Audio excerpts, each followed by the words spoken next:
Just showing um, a, how end-to-end a project can actually get. So I had built a keyboard for my iPhone such that I can put a mechanical keyboard on the back side of it. And what I did was put Python code on this guy. It's a USB-C keyboard, and if I plug USB-C keyboard into it, see a little red light on it, and it lights up. It's ready to go. Okay, so when I have it plugged in, it looks like a normal USB-C device. And let me bring up something to just kind of demo that it actually like does something useful.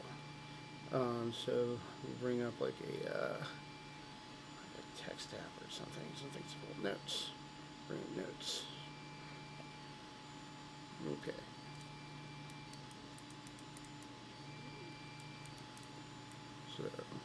So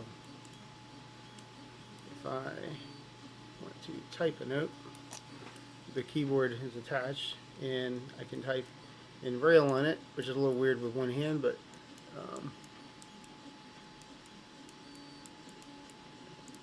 3, 2, A, B, C, and it's a little hard to type D with one hand. D, yeah, there you go.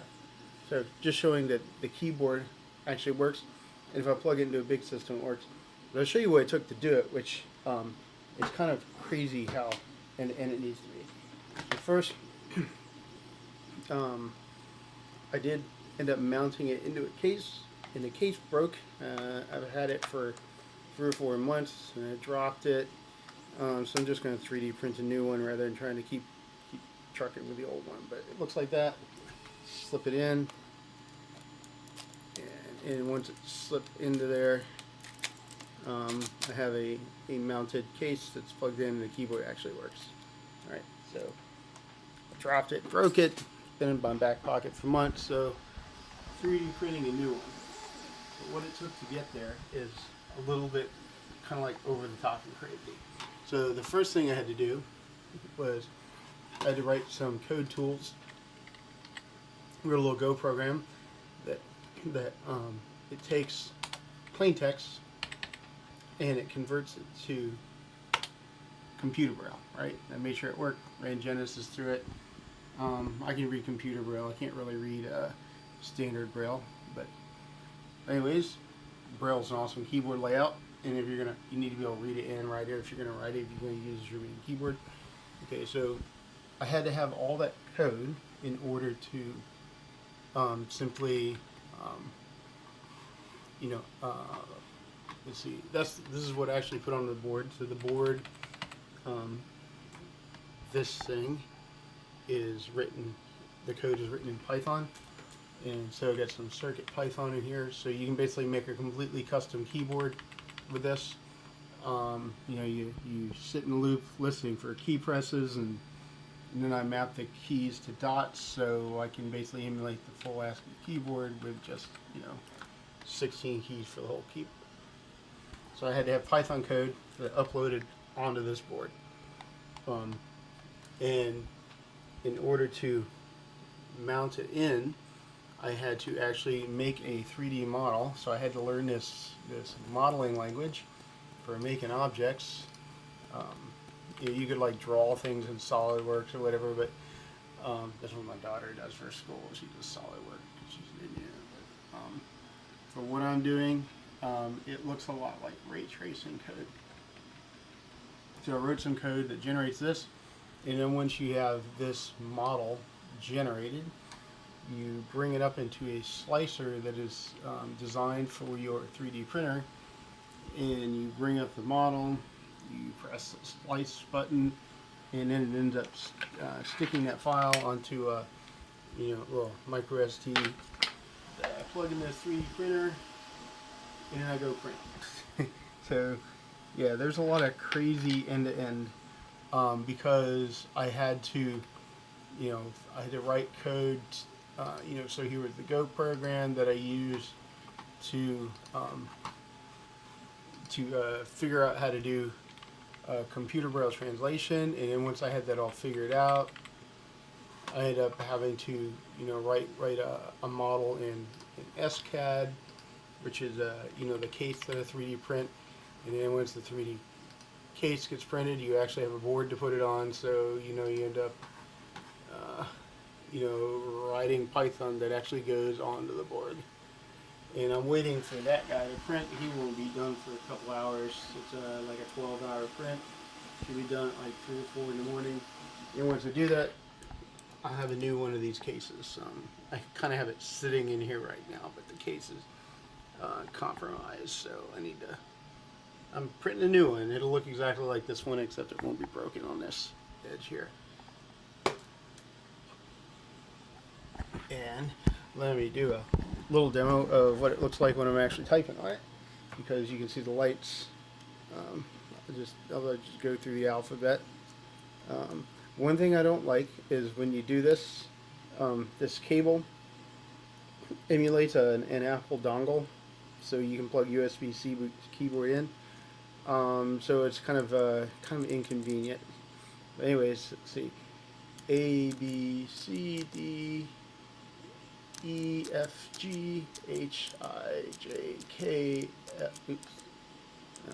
L, M, N, O, P, Q, R, S, T, U, V, W, X, Y, Z.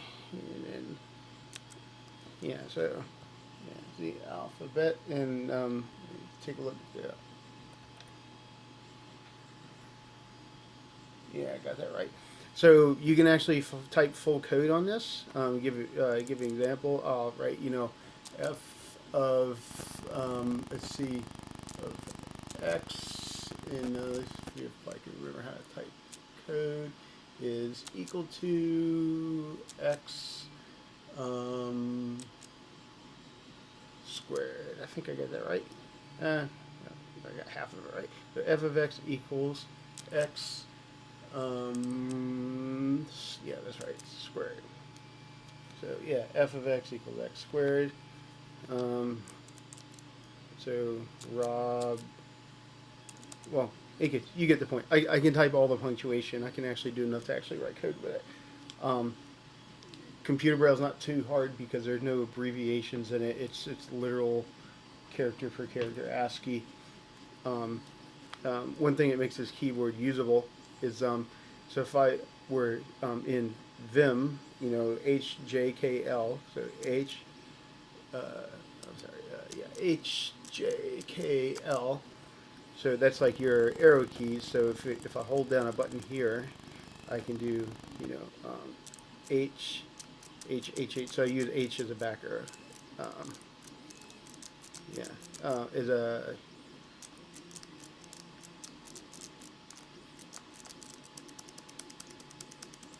very good. Special combinations of the keys allow me to do everything from like tab, shift, got control and alt and all that stuff. So all these keys here chord with it, but the 8 in the middle are actual like braille that like emit characters, right? So if I type ROBFIELDING, that ended up typing out my name. But if I end up chording with, if I need to type like a Control C or something, if I need to actually work in Vim, the keyboard is actually rich enough to do that. Which means that I could actually type code on my phone if I really, really had to. I could do it badly and slowly, but yeah. But I guess that's it for now. It's a lot of code to do something which seems kind of small. I even ended up writing my own font, and I'll show you why I ended up writing my own font. Because if I go into Chrome and I bring up, let's see, I'm gonna bring up my editor that I wrote. So I do this to learn how. Yeah, got it. Yeah, I'm away.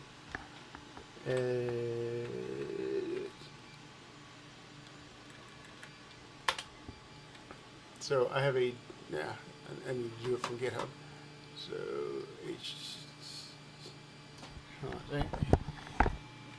https colon slash not github.com, ourfielding.github.io.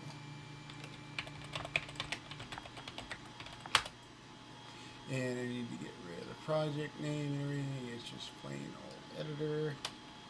I'm about to ruin this video. There we go. So that's my Braille typewriter. So if I type HELLO, it shows it in a Braille font, but it's computer Braille font. So uppercase H is going to be with a .7, so it's using 8 dots rather than using the standard Braille, because standard Braille is like that, has a really complicated method. But anyways, that's how I learn it, because I just come here and I just like type things, and it's like having an 8 dot Braille typewriter. So yeah, it's kind of like super end to end, because there's a hardware component, which kind of makes it a pain in the rear. At least I didn't have to build the board. At first I was actually trying to make the switches and everything, but it ended up being a better idea to just like get pre-made keycaps. So that's it.